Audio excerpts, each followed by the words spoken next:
பல் டாக்டரை கூட வர முடியாது, எனக்கு மார்க்கு கம்மி, வரவே வராது, அடித்து பேசுகிறா.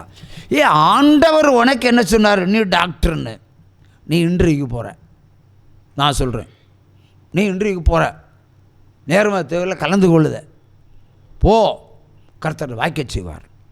அது எப்படி எங்கள் அவர் நம்பரை 2000க்கு மேலே இருக்கான் அந்த வரிசை நம்பர்.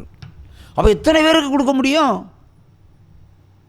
நான் சொன்னேன், அதெல்லாம் எனக்கு வேலை இல்லை, அது கர்த்தருடைய வேலை, அவர் செஞ்சிருவார், ஒன்றை பாஸ் ஆக்கி தான் முடியாது, நீ போன்னு. மதுரை தாண்டுற பிறகு எனக்கு ஃபோன் பண்ணுறான், அங்கே யூட்டன் அடித்து வீட்டுக்கு போட்டுமான்னு. இது அஞ்சு கிறிஸ்துவ பாருங்க, சந்தேகத்தை கலப்புறான். நீ போ, எனக்கு 3-4 முறை சொன்னால் எனக்கு கோபம் வரும். நீ போ, என் மகிமையை காண்பாய். சாயங்காலம் 6:30 மணி, மறுநாள் 6:30 மணிக்கு அதே பிள்ளைகிட்ட, அங்கே நான் செலக்ட் ஆகிட்டேன். ஹவு இஸ் பாசிபிள்னு இப்போ கேட்குறேன். நிறைய பேர் வரல, நிறைய பேர் ஆப்ஷன். அதான் ஐயா சவுலுக்கு வைத்த டிசென்ட்ரிய விக்கிரத்தை கும்பிட்ட பிள்ளைகளுக்கெல்லாம் வச்சிட்டாரு. யாருமே இன்றைய கிளம்பல. உனக்கு ஒரு போஸ்டிங் தரதுக்கு வேண்டி அதிக மதிப்பெண் எடுத்தவர்களுக்கெல்லாம் டிசென்ட்ரி வச்சா இன்றைக்கு போக முடியுமா? கவுன்சிலிங் போக முடியுமா? பாத்ரூம் ஓட்டு வெளியே வர முடியுமா? முடியாது. அது பைபிளில் சவுலுக்கு வச்சாரு. தாவீதை கொல்றதுக்கு வனாந்தரத்துக்கு போனான். சங்கீதம் 61:5 படி தாவீதை ஆண்டவர் பொருத்தனை கேட்டார். அப்போட காப்பாற்ற முன்னாடி பொருத்தனை கேட்குறாரு. உடனே தாவீது சொல்லுவான், தேவரே என் பொருத்தனைகளை நீர் கேட்டு இதனால் உம்முடைய நாமத்திற்குரிய மகிமையை நான் சுதந்திரித்துக் கொள்ளுவேன். விறகு பொறுக்க வர லேடிஸினுடைய கஞ்சியை திருடி சாப்பிட்ட தாவீது அப்போட சொல்கிறான், உமக்கு நான் பொருத்தனை தருவேன்னு. அப்புறம்தான் சவுல் கொல்ல போகிறான், ஈட்டி படையோடு போகிறான். ஆண்டவர் வச்சார் ஒரு ஆப்பு, ஒரு டிசென்ட்ரி வயத்துக்குள்ளே குழப்பி விட்டார். அப்போ கக்கூஸ் போமா 4 பேரை கூட்டிகிட்டா போக முடியும்? அவன் ஒத்தைக்கு போனான், ஒரு பாறைக்கு பின்னாடி மறைஞ்சு போய் உட்கார்ந்தான். தாவீது பட்டயத்தை எடுத்தான், சட்டப்படி கொல்லணும், என்ன அபிஷேகம் பண்ணப்பட்டவன் இல்லைட்டு அவனை துண்டை வெட்டி எடுத்துட்டார். அப்படி 3 முறை தேவன் கையளித்தார் சவுலை. தாவீது 3 முறையும் தாவீது அவனை கொல்லவில்லை. நானாக இருந்தால் போட்டே தள்ளி இருப்பேன் ஏமா சுபாவத்துக்கு. அவன் கொல்லலை. கடைசியில் இவ்வளோ சம்பவம் நடந்த பிறகும் தாவீது போகிறான் சவுல்கிட்ட. ஐயா, சொந்த மாமனார், ஐயா நான் ஒரு தெள்ளுப்பூச்சிக்கு சமம். தெள்ளுப்பூச்சின்னா இந்த மாலை வேளையில் மழை காலத்தில் ஒன்று வந்து இருக்கும், நம்ம தொட்டால் செத்து போயிடும். தெள்ளுப்பூச்சிக்கு சமம், செத்த நாய்க்கு சமம், என்னையா கொலை செய்ய தேடுகிறீர்னு கேட்டான் பாருங்க. கிறிஸ்தவம் தாவீது கிட்ட இருக்கு. கையை தட்டுங்க. எவ்வளோ தாழ்மை, எவ்வளோ பெரிய வெற்றி, எவ்வளோ பெரிய வெற்றி கிடைத்தாலும் பெருமை கொள்ளாமல் எதிரிகிட்டே போய் என்னையா கொல்ல தெரியும், நான் ஒரு பூச்சிக்கு சமம், தன்னை தாழ்த்துகிறான். செத்த நாய்க்கு சமம், என்னையா கொலை செய்ய தேடுகிறீர். சவுலால் நிற்க முடியலை. தாவீதை கட்டி பிடிச்சான், முத்தமிட்டான். கொலை இராணுவத்தை கொண்டே தாவீதை கொல்ல சென்ற சவுலுக்கு முன்பாக தாவீது ஆஜராகி சொல்லுகிறான், நிஜமாகவே நீ தேவனுடைய குமாரன். எதிரி கொண்டே நிஜமாகவே இந்த இஸ்ரவேலை ஆளக்கூடிய தகுதி உனக்கு தான் இருக்குன்னு சொல்லி அவனை வாழ்த்தினான். அண்டையிலிருந்து சவுலை கீழே விழ ஆரம்பித்தான் பாருங்க. உற்சாம கையை தட்டுங்க. நம்முடைய வாழ்க்கையிலும் அப்படிதான். 1000 அம்புகள் வரலாம், ஆனால் அந்த கிறிஸ்து மாதிரி மாறிடாதீங்க. இப்போ எனக்கு விரோதமாக ஒருத்தன் கேட்டான், ஒத்த அப்பன்னு பிறந்தவனான்னு கேட்டான். நான் உலக பிரகாரமாக யுத்தம் என்னுடைய விருப்பத்தின்படி செய்தால் நான் ஒரு அந்தி கிறிஸ்து. கர்த்தர் போடா ஒரு யுத்தம் பண்ணுன்னு சொன்னால் அது கீழ்ப்படிதல். உற்சம கையை தட்டு. எதை செய்கிறாரோ இல்லை அவர் ஏதோ பண்ணிடுவார். ஆக எல்லா காரியத்திலையும் பொறுமையும் தாழ்மையும் வேண்டும். அதான் கிறிஸ்தவம், அதான் ஜெயம். நான் சில மாணவனுக்கெல்லாம் சொல்லுவேன், உனக்கு முன்னே என்ன வச்சுருக்கோ அதை மட்டும் பாரு, லெஃப்ட்டு ரைட்டு பார்க்காத. லெஃப்ட்டு ரைட்டு நீ பார்த்தீங்கன்னா தடுக்கி விழுந்துருவ. பின்னாடியும் திரும்பி பார்க்காத. உனக்கு கொடுக்கப்பட்ட என்ன, நீ படித்து பெரிய ஆளாகணுமா, அதை மட்டும் பாரு. வேறு நடுவில் என்ன புயல் நடந்தாலும் பார்க்காத. புயல் வரும், ஏன்டவரே உமக்கு வார்த்தையை கேட்டு நான் படித்தேன் இப்படி ஆனேன்னு கேட்கப்படாது. கர்த்தர் சொன்னது நிறைவேறும்னு நினச்சா அந்த கோலை அடைகிறதுக்கு இந்த மாணவர்கள் புறப்பட வேண்டும். சாதித்து காட்டலாம். கர்த்தரை மட்டும் நீங்கள் பாக்கெட்டில் வச்சுருந்தா மதி, பணத்தை எல்லாம் பாக்கெட்டில் வச்சுருக்க வேண்டாம். டிசென்ட்ரியை வச்சு கவுன்சிலிங் கவுண்டிங்கை கம்மி பண்ணி அந்த பிள்ளைய டாக்டர் ஆக்கிட்டார் ஆண்டவர். கூடாதது ஒன்றுமில்லை. எப்போவுமே நம்மளால் முடியாதுன்னு சொல்லாதீங்க, நம்ம கொண்டு தான் முடியும். நமக்குள்ளே தேவன் இருக்கணும், அவரை மட்டும் விட்டுறாதீங்க. அவரை விட்டீங்கன்னா பேயெல்லாம் உள்ளே உட்காரும், இல்லைனா மந்திரவாத பேய்கள் உள்ளே வரும், இல்லைனா அந்த கிறிஸ்து உள்ளே இருப்பான். அந்த கிறிஸ்து வைப்பான், நீ ஒரு குப்பையில் பிறந்தவன், நீ எல்லாம் ஒரு கலெக்டராக முடியுமா, பேச வைக்கும்.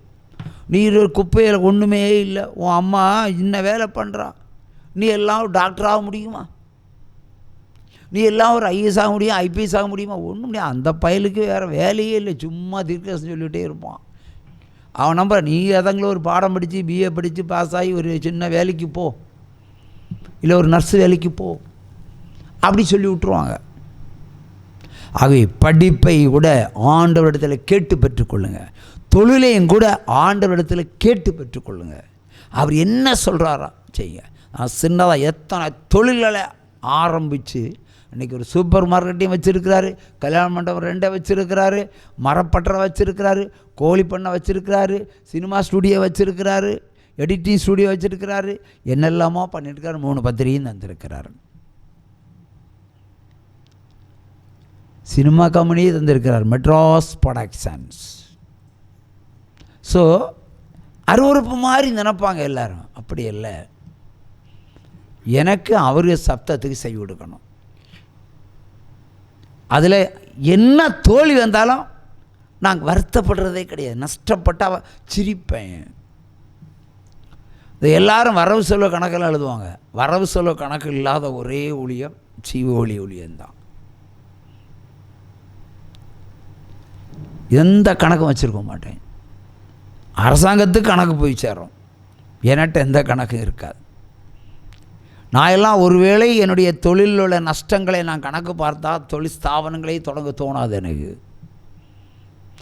தோல்வியை பார்க்காதீங்க. தோல்வி இல்லாத வாழ்க்கை சுறுசுறுப்பே கிடையாது, சுறுசுறுப்பே கிடையாது. தோல்வி வேணும் நம்மளோட வாழ்க்கையில், அதான் ஸ்டெப்பிங் ஸ்டோன், அதான் படிக்கட்டு. ஒரு தொழில் ஆரம்பித்தா நஷ்டம் வரும்னு நினச்சிக்கோ, அப்போ கவலைப்பட மாட்டேன். இல்லை வெற்றி வேறு நினச்சி லாஸ்ட்டில் தோல்வி வந்துன்னா ஆடி போயிடுவீங்க. தோல்வி வந்தாலும் சந்தோஷம், வெற்றி வந்தாலும் சந்தோஷம். எதுவானாலும் கர்த்தர் தருகிறதை நான் பெற்றுக்கொள்ள சித்தமாக இருக்குன்னு சொல்லிப்பார். உன் வாழ்க்கை பக்குவப்படும், வாழ்க்கை பக்குவப்படும். ஒரு சகோதரிக்கு நான் ஒரு ஊழியம் செய்தேன். +2 பாஸ் ஆனான், நல்லா படிக்கிற பிள்ளை. எனக்கு தெரியும் தோற்று போயிடுவான்னு. ஒரு ஜவுளி கடையை நாங்கள் வச்சுருந்தோம். அப்போ அவர் ஜவுளி கடை வச்சுருந்தவர். அவர் எல்லாமே கடனாளி ஆகிட்டார். நானே இங்கேருந்து துணிமணி எல்லாம் பார்சல் பண்ணி, ஏன்னா கடையை காலி பண்ணி, அவர் கடை நடத்துங்க பிரதர்னு சொல்லிட்டு கடையை மொத்த பொருளையும் அனுப்பி வச்சுட்டேன். ₹1 வாங்காமல் அனுப்பி வச்சுட்டேன். அதோட ஜவுளி கடைக்கு டாட்டா. இனி கொஞ்சம் துணிமணி தான் இருக்குது, அதையும் ஒருத்தவங்கள வாங்க வர மாட்டேன். நான் அதை குறித்து வருத்தப்படுறதும் கிடையாது. ஸோ அனுப்பிட்டேன். அப்புறமா அந்த புள்ள அந்த அவருக்கு மகள் பாஸ் ஆகிறான். ஃபெயில் ஆகுவான்னு எனக்கு தெரியும். அவள் டிகிரி ஃபியூச்சர் பிளான் எல்லாமே சொல்லி ஜோம் பண்ண சொல்லிகிட்டே இருப்பாங்க. நான் எல்லாம் சரி சிஸ்டர் நான் ஜோம் பண்ணுறேன், நான் ஜோம் பண்ணுறேன்னா அதில் அர்த்தம் இருக்கும். ரிசல்ட் வரப்போ நேரம் வருது, அங்கே நான் பாஸ் ஆகிடுவேன்ல, எனக்கு சென்டம் கிடைக்கும் இல்லை, டாப் வரும் இல்லை, ஃபஸ்ட் ரேங்க் வரும் இல்லை. நீ தோற்று போகிற, நீ தூக்கில் தொங்க போகிறது எனக்கு தெரிஞ்ச விஷயம். தோற்று போகிற, நீ தூக்கில் தொங்குவ, என்ன தெரியும். நான் மரணத்தை தடுக்கிறதுக்கு ஆண்டவரிடத்தில் போராடிட்டு இருக்கிறேன். அவன் மேற்படிப்பு படிக்கிறதுக்கு ஸ்கெட்சை போட்டுக்கிட்டு இருக்கிறான். எப்படி சொல்ல முடியும்? இங்கே தீர்க்க தரிசனத்தை நான் மறைக்க ஆரம்பிக்கிறேன். ஒரு உயிரை காப்பதற்கு நீ செத்து போயிடுவேன்னு இன்றைக்கே சொன்னால் இன்றைக்கி செத்துருவான். தாய்க்கு ஃபோன் பண்ணுறேன், உன் மகள் செத்து போயிடுவான், அவளை காப்பாற்றணும். நீ இந்த ஊரில் வச்சுருக்காத, ஏதாவது ரிலேட்டிவ் கம்யூனிகேஷன் இல்லாத ரூட்டுக்கு அனுப்பிடுனாச்சு. அங்கே கேரளாவில் இடுக்கில் எங்கேயோ ஒரு கம்யூனிகேஷன் இல்லாத ஊருக்கு அனுப்பிவிட்டாங்க. கீழ்ப்படிந்தார்கள். ரிசல்ட் வந்தது. தோல்வியை சந்தித்தாள். ஆனால் அந்த பிள்ளைக்கு தெரியாது. அம்மா கேட்டாங்க, நீ பாஸ். பொய் சொல்ல சொன்னேன், நான் தான் சொன்னேன். பொய் சொல்ல சொன்னேன். உண்மை சொன்னால் ஸ்பாட் அவுட் ஆயிரும். பொய் சொல்லக்கூடாதுன்னு நான் உங்களுக்கு சொல்லியிருக்கிறேன். நான் அந்த இடத்துல பொய் சொன்னேன். அந்த பிள்ளை கேட்டால் பாஸு இன்னும் மட்டும் சொல்லுங்கள், மீதிக்காரன் நான் பார்த்துக்கிட்டேன்னு சொன்னேன். உடனே அந்த அம்மா என்ன சொல்லுச்சுன்னா, அந்த பிள்ளைகிட்ட அப்படி சொல்லிச்சு. ஆனால் அந்த அம்மா என்ன திட்ட ஆரம்பிச்சு. எத்தனை வாட்டி இவ்வளோ தூரத்தில் இருந்து நாங்கள் ஊழியத்துக்கு வந்து என் பிள்ளை தோக்குன்னு சொல்லிட்டீங்களா, அதே மாதிரி தோத்தும் போயிட்டாளே, இந்த கடவுள் கைவிட்டுட்டாரேன்னு. இந்த புள்ள அறிஞ்சா என்ன ஆகும்?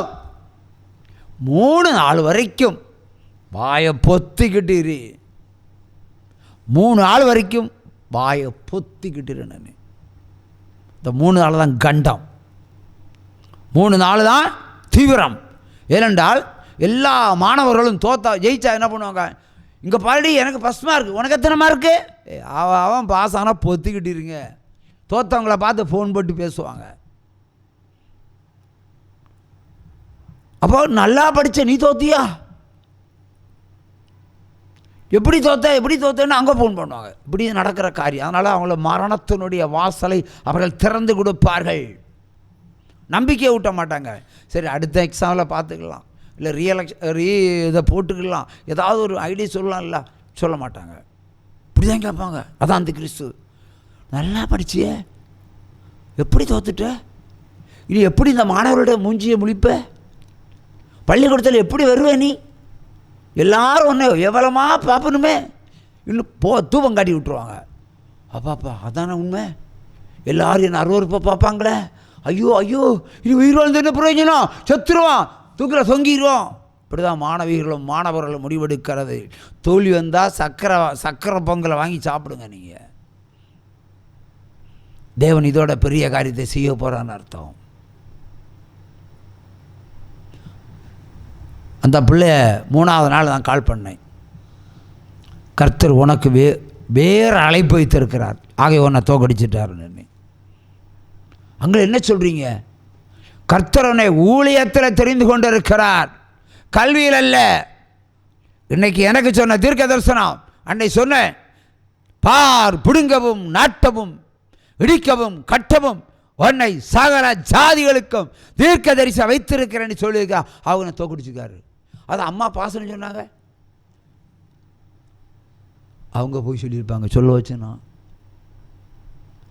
அந்த பிள்ளை இப்போ சொல்லுது, அங்கிள் எனக்கு அந்த பாக்கியம் உண்டா, ஊழியம் செய்கிற பாக்கியம் உண்டு.